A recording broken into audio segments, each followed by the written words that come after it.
Good evening, everyone, and welcome to the Caucasus Dispatch. My name is Gayana Gassoyan. Me and my co-host Shayan Holakwi are bringing you the latest news and insights from the region. Shayan? We start our program with a new development around the controversial law on foreign influence that has dominated Georgia's political agenda within the past months. Today, 121 media and non-governmental organizations appealed to Georgia's Constitutional Court, demanding the law on foreign influence to be revoked and calling for suspension and its enforcement while the court deliberates. It should be noted that 2 days ago, President Salome Zurabishvili had also appealed to the Constitutional Court concerning this law. Georgia's leading media and non-governmental organizations have united in their effort to revoke the law on transparency of foreign influence. At today's press conference, it was announced that a joint lawsuit has been filed into the Constitutional Court against the so-called Russian law. კონსტიტუციური სარჩელი კიდევ ერთხელ ნათლად ადასტურებს, რომ სადავო კანონი ზღუდავს მოქალაქეთა უფლებას გაერთიანდნენ საერთო მიზნის მისაღწევად, ქვეყნისთვის სასიკეთო საქმის საკეთებლად და ადამიანების დასახმარებლად. რუსული კანონის მიღებით ხელისუფლება აყალიბებს მტრულ გარემოს. Additionally, the non-governmental organizations are appealing to the court for the temporary suspension of the provisions of the law that are causing disputes. ჩვენი მხრიდან სარჩელი გვაქვს მაქსიმალურად დასაბუთებული, იგი დაახლოებით 75 გვერდისგან შედგება და მასში არის მოყვანილი ვრცელი არგუმენტაცია, როგორც საკონსტიტუციო სასამართლოს პრაქტიკაზე დაყრდნობით, ისე მაგალითად ვენეციის კომისიისა თუ EU ოდირის დასკვნებზე დაყრდნობით. If their demands are not met, the media and NGOs will appeal to the European Court of Human Rights. გეგმავთ გამოვიყენოთ როგორც შიდა ეროვნული ასევე საერთაშორისო მექანიზმები და ყველა მექანიზმს გამოვიყენებთ იმისთვის, რომ დავიცვათ ადამიანების თუ ორგანიზაციების უფლებები, რომლებიც ირღვევა ამ მომენტისთვის რუსული კანონის მოქმედების ფარგლებში. Under the current juridical system, the expectations are not high that the Constitutional Court will override the law, Nina Lobjaria, lawyer and former public defender of Georgia, told us. რაც შეეხება მოლოდინებს, სამწუხაროდ მე არ მაქვს, რომ მე არ საკონსტიტუციო სასამართლოში არ ამჟღავნებს კონსტიტუციისადმი ერთგულებას, არამედ ავლეს, ვთქვათ, პარტიული ინტერესები. Despite international pressure, on 28 May, the Georgian parliament adopted the law on foreign influence. The law requires media and NGOs that receive more than 20% of their annual budget from abroad to be registered as pursuing foreign influence. The law has caused harsh criticism from Georgia's Western partners. EU has halted Georgia's integrational process, saying that the legislation is not in line with the democratic developments. Since 2023, Generation Z has been leading protests against the foreign agent law in Georgia. Activists who are either eligible to vote or will soon be old enough are gearing up for the upcoming parliamentary elections this fall. This could significantly impact the political atmosphere in Georgia. The question is whether Gen Z can prevent Georgia from departing from the European Union or not. Attempting to get an answer, our reporters Gohar Hayrabedyan and Milena Barsakyan talk to the youth to understand their angle.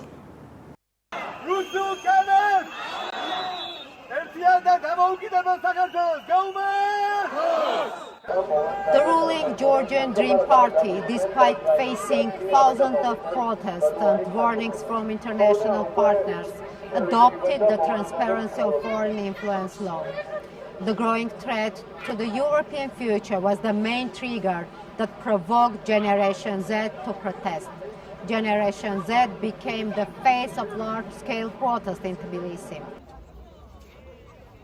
We met Anna Minadze during massive rallies on Rustaveli Avenue in Tbilisi. It has already been 3 months that she and her friends, Generation Z activists, are fighting for a European future in Georgia. So-called Russian law made the youth stand against it and unite to change their country's political landscape. I came here and I saw the real face of our pro-Russian government. I saw what can they do to Georgian people, what they can do against us. Like they can shoot us, they can beat us, they can do like everything against us to change like our view, our way, our European way. Regardless of the brutal actions of the police forces, the youth do not back down and are ready to go all the way. The demonstration here, the protest here, is just because we want them to know that we are still here. We remember what they did to us, and we are not going to give up. Anna's photo was widely circulated on social media as an iconic visual and became face of the protest not only around youth but also spread it in international media. Tatia! Modi, კაცო, მოდი. არა, უბრალოდ ლამაზი გოგო. რამდენი ხანი არ მინახე? ძალიან დიდი ხანია. Students from different universities also formed NGOs. One of them is New Power for Georgia, whose leader is Luka Shvelidze.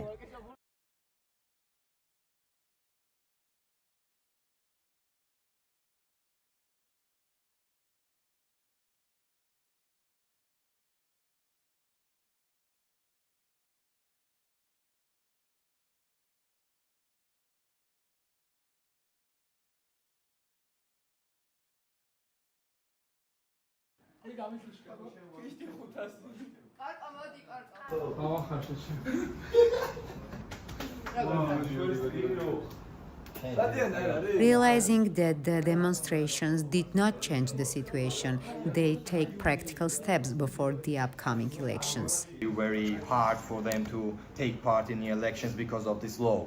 Yeah, you know what? People go to the protests because people go to the meetings, people are getting involved in this, and especially the young generation, Gen Z, they are getting involved in this with all the powers. One of the problems is that when they are going to vote someone, they see the old guys there who are like 20, who are like 20 years with politics, and they doesn't see any new faces. Let's take 15 minutes break.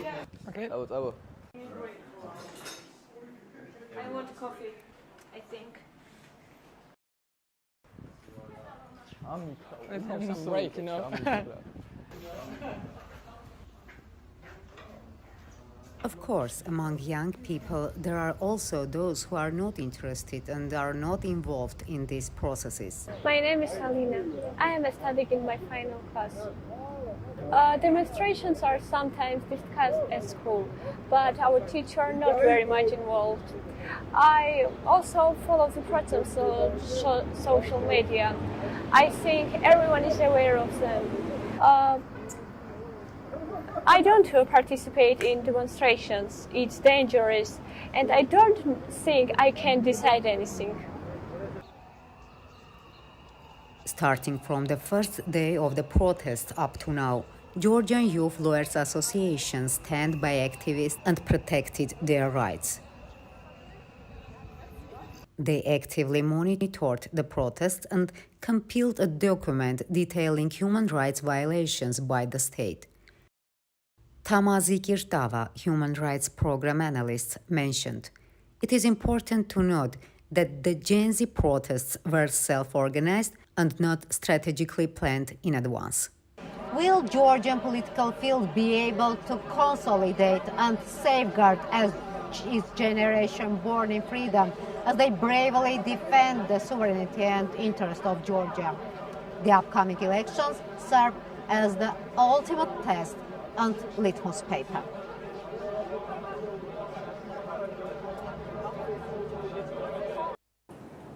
The enactment of the new so-called Russian law has far-reaching consequences. LGBTQ+ individuals fearing for the lack of protection and support are increasingly choosing to leave their homeland, as NGOs will no longer provide them with essential services. Since the adoption of the law, many have started preparing documents to leave the country. The so-called Russian law has made it difficult for NGOs to operate and prompted many LGBTQ activists to leave their houses, their homelands, and move to other countries because of the fear of discrimination. One of them is Tsotne, a 25-year-old from Tbilisi, who believes that the role of NGOs in his community is crucial. არასამთავრობო ორგანიზაციების არსებობა საცოცხლოდ მნიშვნელოვანია ჩვენი ქვეყნისთვის და queer community-თვის. ჩვენ ვიღებთ უფასო ფსიქოლოგიურ დახმარებას, ასევე გვაქვს ხელმისაწვდომია ჩვენთვის პრეპ პროგრამა, ვისაც აი პოზიტივ აქვს სტატუსი, ეს ადამიანები უფასოდ იღებენ მთლიან მკურნალობის კურსს, უფასოდ გადიან, მედიკამენტებს უფასოდ იღებენ და დაცვლები არიან ამ მხრივ. Tsotne believes the ban on these services will make survival difficult, so he has decided to leave Georgia. ეს ყველაფერი თუ აიკრძალება ამ ადამიანებს ბუნებრივია აღარ ექნებათ ის საშუალებები გამოიყენონ და თავი გადაირჩინონ. ამიტომ ჩემი ერთადერთი გზა გადარჩენის არის ის, რომ დავტოვო ქვეყანა და წავიდე კონკრეტულად ევროპაში, ბელგიაში და ჩავბარდე იქ როგორც ტოლვილი. Tsotne is currently planning to leave Georgia, while Miranda, 26, previously lived for 2 years to study in Germany, returned and is now considering living again due to the new law. ოპცია ესე რომ ვთქვა დარჩენის, თუმცა მაინც გადავწყვიტე რომ დავბრუნებულიყავი საქართველოში, იმიტომ რომ მქონდა იმედი რომ რაღაცები ცოტა მაინც უკეთესობისკენ შეიცვლებოდა. თუმცა ჩამოსვლის შემდეგ წინსვლაც არ ქონდა ქვეყანას, ესე რომ ვთქვა. She told us that her decision to leave came after the government implemented the law. მარტის მოვლენების შემდეგ, როცა მიიღეს ეს კანონი და წება მოკლედ ამ კანონების სრულიად არადემოკრატიული და რუსული საბოლოოდ მივიღე გადაწყვეტილება რომ უნდა წავიდე ისევ. We met with Beka Gabadadze, the chairperson of Temida, an NGO that assists the LGBTQ community, to get his insights on the recent situation. უკვე ვხედავთ შედეგებს ამ ადამიანებს, რომლებსაც ჩაგვრის და დისკრიმინაციის გამოცდილება აქვს. არასამთავრობო ორგანიზაციები არიან ერთადერთი aktorები, რომლებიც გარკვეული ტიპის სოციალურ და ეკონომიკურ სერვისებს თავაზობდნენ. Gabadadze claims that these services are at risk for two reasons. პირველი კონფიდენციალური ამ სერვისების კონფიდენციალობასთან დაკავშირებით ყველას ეჭვიაპარება, იმიტომ რომ სახელმწიფო მოითხოვს ამგვარ ინფორმაციას ორგანიზაციებიდან და თემის წევრებისთვის სანდო ორგანიზაციები აღარ ვიქნებით. და მეორე მხრივ საერთაშორისო დონორები, რომლებიც საბაზისო ჯანმრთელობის პროგრამებს ან სოციალურ პროგრამებს ახორციელებდნენ ქვეყანაში, რომლებიც მათ მტრებს უწოდებს, ბუნებრივია ამ პროგრამებს აღარ გააგრძელებენ. არის გაზრდილი მიგრაციის მოლოდინი ან მიგრაციაც უშუალოდ. ყველა თუ რაიმე დისკრიმინაციული დანაშაულის მსხვერპლი ყოფილა, ეხლა მოგმართავენ იმისთვის, რომ ეს მასალები მოუგროვოთ, იმისთვის არის ყველაფერი, რომ ანუ ქვეყნიდან წავიდნენ. To verify information about migration trends, we contacted the International Organization for Migration to inquire whether the migration process has increased. In their email, they mentioned that their insights could be speculative at this stage, so they refrain from sharing potentially incorrect opinions. What we can tell for sure is that the essential services collectively provided by NGOs are now at risk. ევროკავშირის წევრ ქვეყნებში ამგვარ სერვისებს სახელმწიფო უზრუნველყოფს. ისეთ სერვისების, როგორიცაა მაგალითად გენდერული ძალადობის მსხვერპლთათვის, თემის წევრებისთვის, რომლებიც ამგვარი ძალადობის მსხვერპლი არიან, თავშესაფარი. ჩვენ გვაქვს უკვე 2 წელია ეს თავშესაფარი. ისე როგორც სამედიცინო სერვისები, ავიპრევენცია, გენდერული აფირმაციის პროცედურები, რომელსაც სხვათა შორის მეორე ჰომოფობიური კანონმდებლობით სრულიად აკრძალავს უპირებენ. Our respondents say that they are waiting for election to avert disaster, but some are unsure about what will happen. ოქტომბრის არჩევნებს რა თქმა უნდა ველოდები. გონია რომ ყველაფერი კარგად იქნება, მაგრამ რა თქმა უნდა არ ვარ დარწმუნებული და აი ამის გამოც ის შანსი რაც მომეცა რომ წავიდე, აუცილებლად გამოვიყენებ. ყველა ელოდება ოქტომბერს. ჯერ კიდე არის იმის განცდა და იმედი, რომ რაღაცნაირად ამგვარი კატასტროფა თავიდან იქნას აცილებული. Next, our team headed to Khurvaleti, a village 60 kilometers northwest of Tbilisi, Georgia. Barbed wire fences divide the community, reminding of ongoing tension between Georgia and Russia-occupied South Ossetia. Our journalist spoke with the residents, who shared stories of war, loss, and living under the creeping occupation.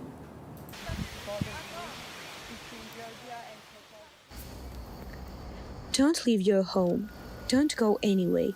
Don't let them take your home away from us. Stay near Oven. Georgian will help you. These were the last words of Datavanishvili to his wife. Datavanishvili became a symbol of resistance of creeping occupation, and the maintenance of the remaining house in the occupied territory was ordered. His wife Walia is 87 years old, and till today fulfilled her promise to him and continue to live alone behind the barbed wire.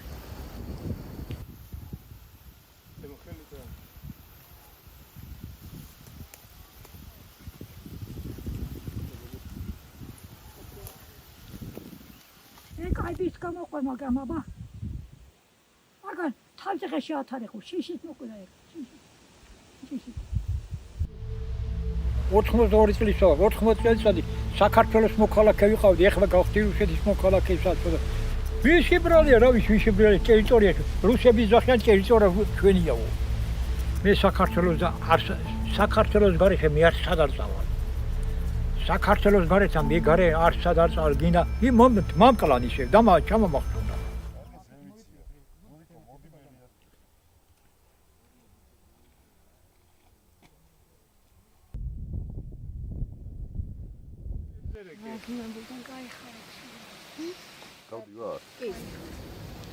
New Khurvaleti is 20 kilometers away from Gori and consists of 139 cottages. The settlement is located near the administrative border of South Ossetia. A village named Akhali Khurvaleti was established here in 2009, and it is one of the few settlements built by the Georgian authorities for the displaced people left homeless after the August War. 75 years old Ketevan Makhniashvili was one of the civilians who was forced to leave the homeland and was placed to live in Khurvaleti together with her husband. Her dead son's grave still remains behind the barbed wire. 24 დღის ბავშვი დაჩა ბიჭი. ჩვენ გავზარდეთ. დედა წავიდა, რა ვიცი. გავზარდეთ ცოტა ის არის, ხრუსტა ის სმენა დაქვეითებული. კარგი ბიჭი გავზარდე ის. შიდმა ქალმა ვანათიდანა გორანდინა. აი მაგდა რო გვაყიდნენ სულ გვეშინოდა რა გვექნება. ძლივას ჩამოვიდით, მე ღმერთთანში ერთმა ბიჭმა წავიყვანა თბილისში. და მე ერთ ქალმა შემიფარა და მე იქ მოხდეს იმაში, ისანში აი ოთახები. იქ ვიყავით. მე გავისაქნეს, აგვიშენეს და გამოგვზანეს ახლა საწასულიყავით მას. აი იქიდან არა ვიცი, აბა იქიდან დაგვაყარონ, ვიცი. აი იქ არიან რუსები და ისა. ჩემ ბახტა რო გადავდივარ, თან მეშინია ხო. 3 კილომეტრია ზუსტად. ხან ბიჭკაცებს მოიტაცებდნენ ხანა და მეც რა ვიცი რა ჩემ ბაღიც იქით არის და ახლა აი ჩემ ბაღთან საუბრობ შეიძლება რომ შემოვიდნენ დაგეყოლოს აი სინ ძალიან ხომ გაეროს მანქანერები პოლიცია ხო არიან ხო პოლიცია რა როკამდე საკაბარა Around 15,000 Georgian civilians who were displaced after the South Ossetia occupation today live in different villages of Georgia.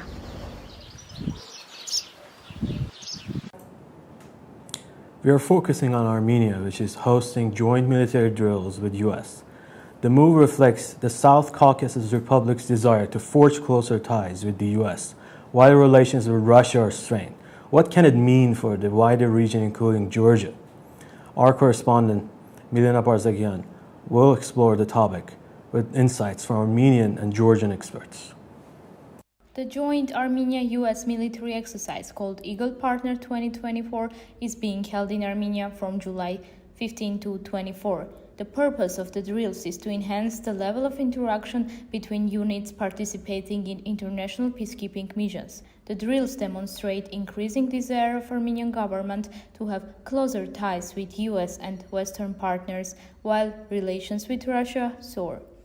Initially, this decrease in real on-the-ground relations came from Russia rather than from Armenia. Then Armenia decided to move away from that relations and build new relations with some other partners, which is not only West, by the way. For US-Armenia relations, there is an important decision made by American government to send a permanent representative of armed forces to Armenian military, to Armenian Ministry of Defense, so the person can advise on reforms of Armenian armed forces. Recently, the US announced that it is indefinitely postponing the Noble Partner joint exercises with Georgia. The statement published by US State Department of Defense says that the decision to postpone Noble Partner is due to Georgian government's false accusations against the United States and other Western entities. Leonid Nersisyan, senior defense analyst of Armenia, talks about how these two events are related and how it will affect the region. We see that the movement of countries are in different tracks. If Armenia is getting closer to United States, Georgia was already pretty close, had a serious military cooperation with United States, and now it's moving backward. Georgian expert Batu Kutelia, senior fellow in Foreign Policy Research Institute, thinks that the consequence is not the only cancellation of military exercises. US announced that to cancel all military aid to Georgia, and the responsibility for this lies with the ruling party. Very unfortunate, and I would say fundamentally damaging result or the consequence of irresponsible policies of Georgian Dream vis-à-vis our strategic partners, including United States of America. It's a much bigger systemic issues rather than just bilateral relations or just one simple military exercise. No, it is the tip of the iceberg of wider big problem, and unfortunately, but Georgian current government, who captured effectively all the state institutions, are doing everything in opposite of Georgia's national interest or will of its nation. Now, let's move to the other controversial bill. Georgia's parliament granted initial approval to a bill that will ban gatherings and demonstrations if their purpose is to promote a person with a gender they were not born with. This has raised concerns within the country's growing drag community, with performers worrying about the future of the art form, right for self-expression and financial livelihood. Narek Alexanian and I, Kayane Gasoyan, covered this story, showcasing the vibrant drag scene in Georgia and the potential implications that may follow if this anti-LGBT bill becomes a law. Georgia's vibrant drag scene was starting to become a beacon of creativity and self-expression. But with Georgia's parliament granting initial approval to a series of bills that amount to a sweeping suppression of rights for LGBTQ+ individuals, the future of this art form is uncertain. According to the new bill, gatherings and demonstrations are prohibited if their purpose is to promote a person's identification with a gender other than their own. The bill must undergo 2 more readings before it can become law. Many fear the implications that may follow. Yes, I'm the plug with the goods, I'm the one. They try to take, but they can't put up on honor. Man trying to make moves, I'm a son on them. Within the heart of Batumi's drag scene, we found Drop Diva. Drop Diva – это персонаж, который...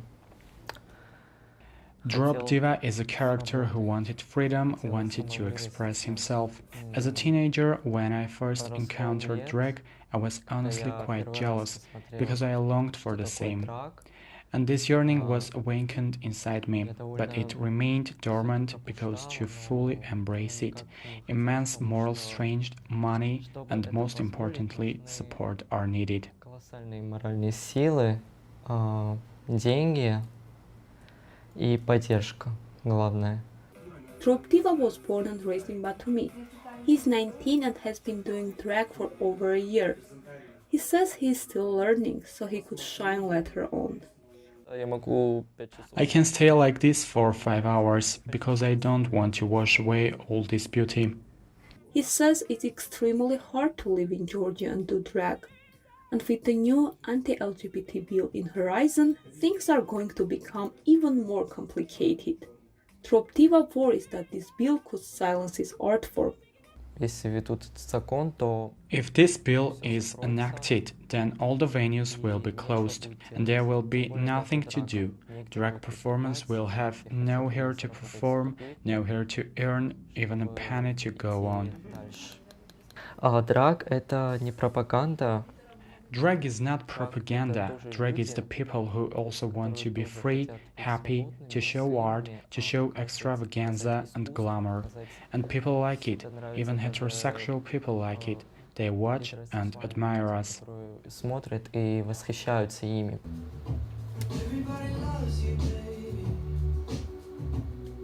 In case of adoption of the bill, he cannot imagine what he is going to do. performing illegally would be too dangerous, but living without drug is not an option for him.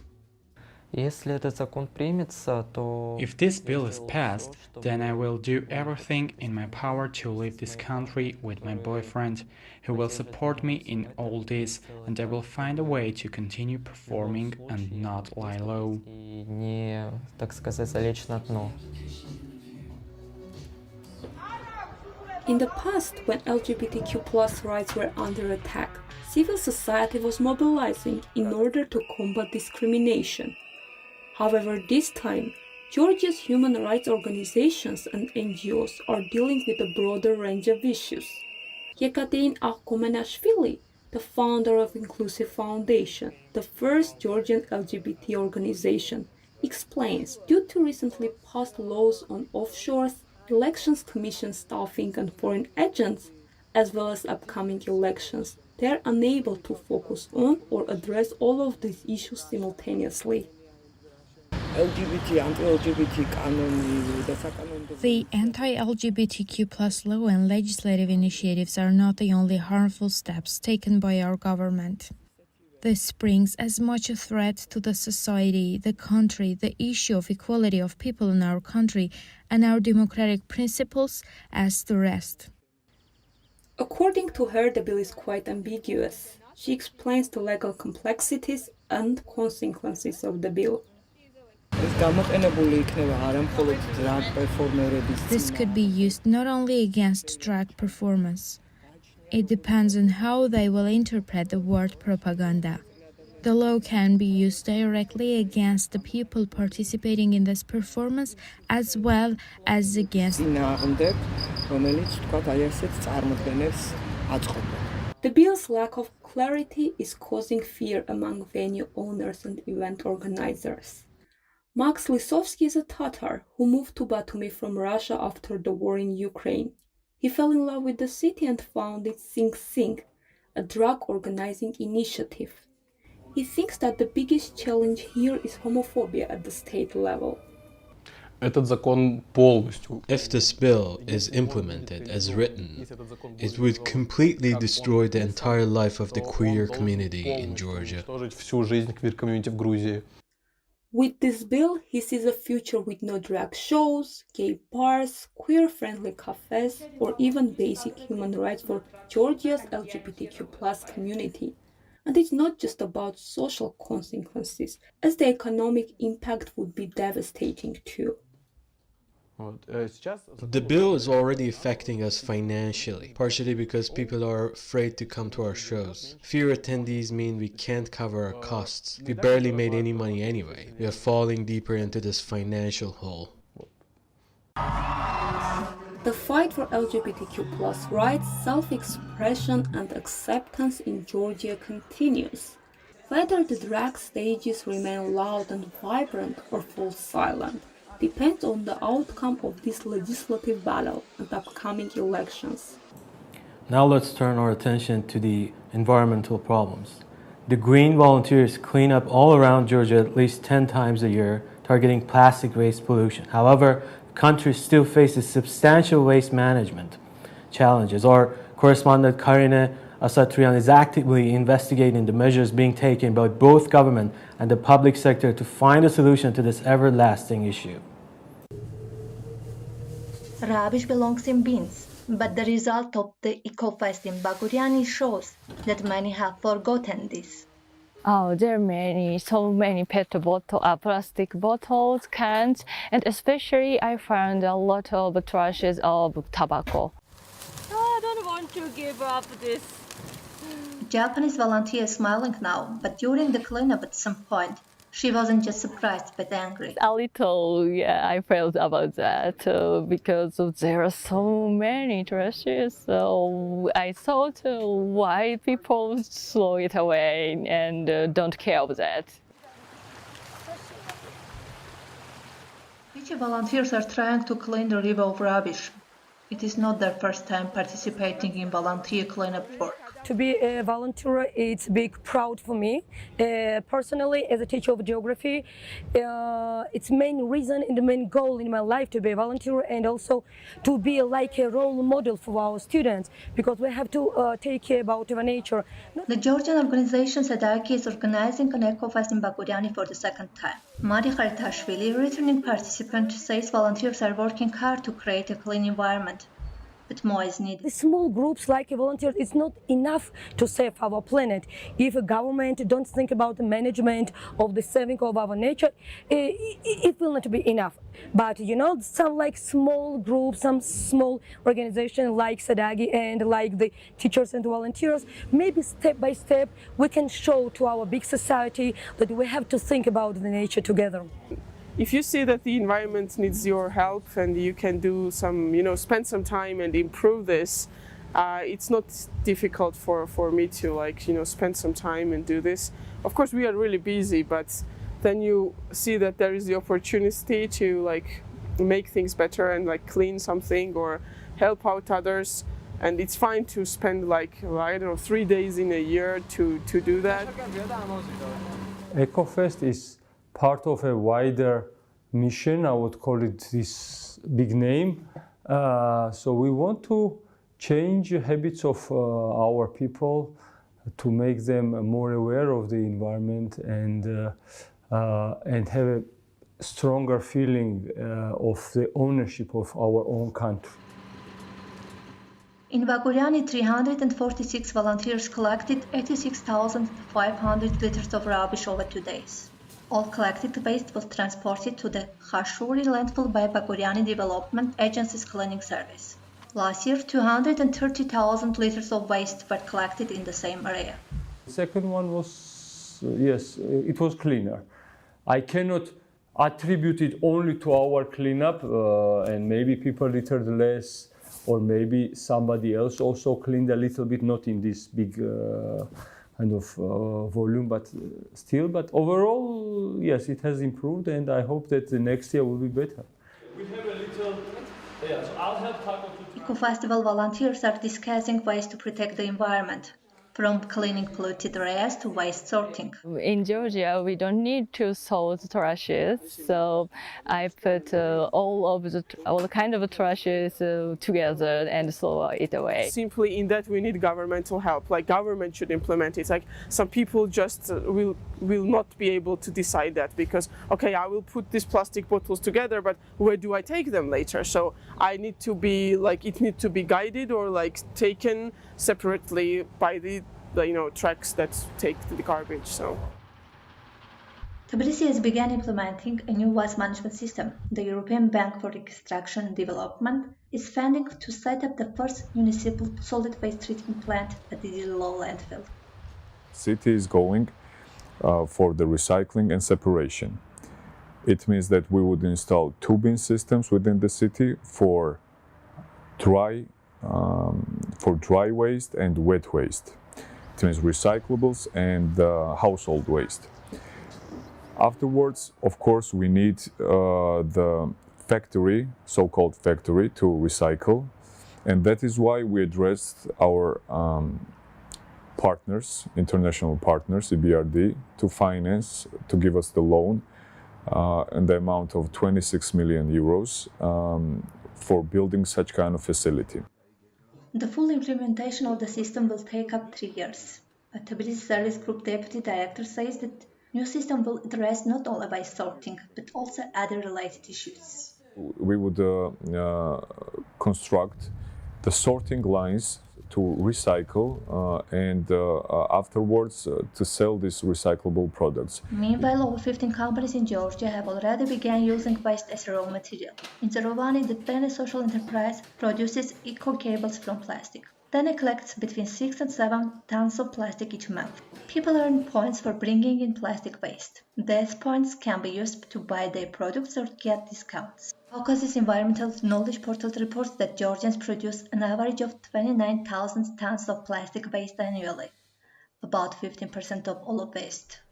However, the National Strategy and Activity Plan for Waste Management from 2016 until 2013 outlines the Georgian government's goal to achieve 50% plastic recycling by 2025. Moving to the Middle East now, Hezbollah from southern Lebanon continued to exchange fire with Israel. While the fighting continues on the border, we take a look at some of the Lebanese citizens' responses to escalating tension near the epicenter. Anto Kombajian will give us detailed information about the current situation. Iran-backed Hezbollah has been exchanging blows with Israel from southern Lebanon since the 7th of October 2023. Tensions have been steadily rising ever since, and they've reached new heights over the summer. Lebanese citizens who are not living close to the border are also affected by the ongoing conflict. I live in the north, which is very far away from the south, but even here next to where I live, we have buildings that are rented out to many people coming from the south. So they're going as far as the north, bringing their families, having to leave everything behind. So it's very sad to see. It's very hard to predict what will happen, but with everything that I'm hearing and everything that's going on the news, it does seem likely, the saying, hope for the best, prepare for the worst, Both Israel and Hezbollah have frequently threatened the other side with all-out war and total annihilation in the previous months as tensions reach a boiling point. Lebanese expats who were looking forward to returning to their homeland are now wondering how safe it is to do so. Personally, I have not been affected directly, but some situations have caused indirect effects, such as airstrike attacks that caused the airport to close, that shut down temporarily, delayed my flight and had me reschedule it for another time. It is not logical to tell anyone that you're safe given the circumstances. I mean, I tend more towards having a more pessimistic view because obviously the situation on the borders does exist. So we cannot deny that there is no possibility of escalation. This is definitely on the books, but whether it might happen or not is not something that we can predict. While most Lebanese citizens are not directly affected by the conflict on its southern border, the risk of a spillover still exists. And with that, we finish tonight's episode of Caucasus Dispatch. Thank you for tuning in. Don't forget to follow us on social media for later updates. Gayane Gasoyan, Shayan Holaku, thank you. See you next time. Good night.